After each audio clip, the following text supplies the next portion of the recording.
Hello viewers, welcome to technical 360। আজকের এই ভিডিওতে আমি আপনাদের দেখাবো কিভাবে আপনি উইন্ডোজ 7 এ উইন্ডোজ 10 এর থিম ইনস্টল করতে পারবেন। অর্থাৎ আপনার পিসি উইন্ডোজ 7 এ থাকবে কিন্তু ইন্টারফেসটা হবে উইন্ডোজ 10 এর মতো। আপনারা চাইলে উইন্ডোজ 10 এর বদলে উইন্ডোজ 11 অথবা ম্যাক ওএস এর থিম ইনস্টল করতে পারবেন। তো চলুন শুরু করা যাক।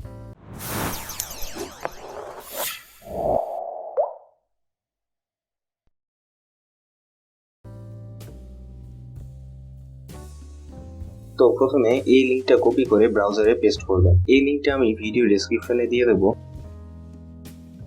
আমরা যে ওয়েবসাইট থেকে থিমের অ্যাপ ডাউনলোড করব তার নাম হলো thememypc.net। আপনারা এই ওয়েবসাইট থেকে ম্যাক ওএস এর থিমও ডাউনলোড করতে পারবেন। তো এখানে নিচে স্ক্রল করলে এরকম একটি লেখা দেখতে পাবেন। এখানে কিছুক্ষণ অপেক্ষা করার পর একটা ডাউনলোডের লিংক আসবে।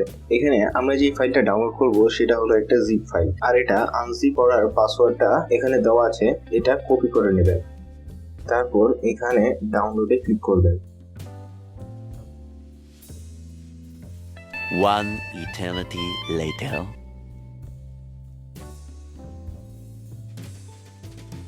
ডাউনলোড কমপ্লিট হলে ফাইলটির উপর রাইট ক্লিক করে এক্সট্রাক্ট ফাইলসে ক্লিক করবেন। তাহলে এরকম একটা উইন্ডো আসবে। এখানে ওকেতে প্রেস করবেন। তারপর এরকম একটা উইন্ডো আসবে, এখানে সেই আনজিপ করার পাসওয়ার্ডটি পেস্ট করে দেবেন।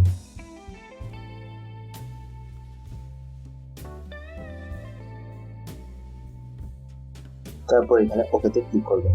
তারপর একটু সময় লাগবে। তারপর যে নতুন ফাইলটা ক্রিয়েট হবে সেটি ওপেন করবেন।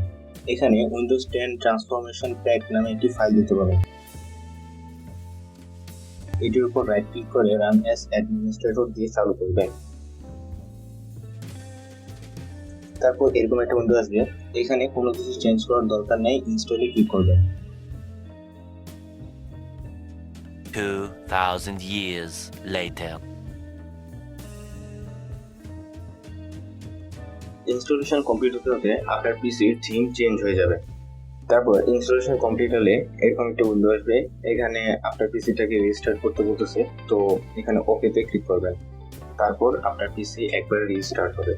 One pair of pants later. Okay, restart করার পর দেখতে পাচ্ছেন পুরো পিসির ইন্টারফেস চেঞ্জ হয়ে গেছে, কিন্তু আসলে আপনার পিসিটা উইন্ডোজ 7 এ আছে, শুধু আপনার পিসির থিমটা চেঞ্জ হয়ে গেছে। তো এখানে দেখতে পাচ্ছেন নতুন ফাইল এক্সপ্লোরার। এখানে স্টার্ট বাটনে ক্লিক করলে একটা নতুন ধরনের ইন্টারফেস আসবে।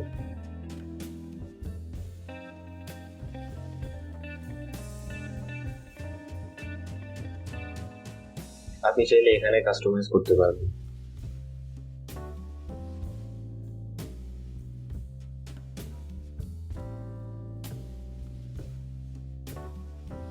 আবার আপনি চাইলে পার্সোনালাইজে গিয়ে আরো থিম চেঞ্জ করতে পারবেন।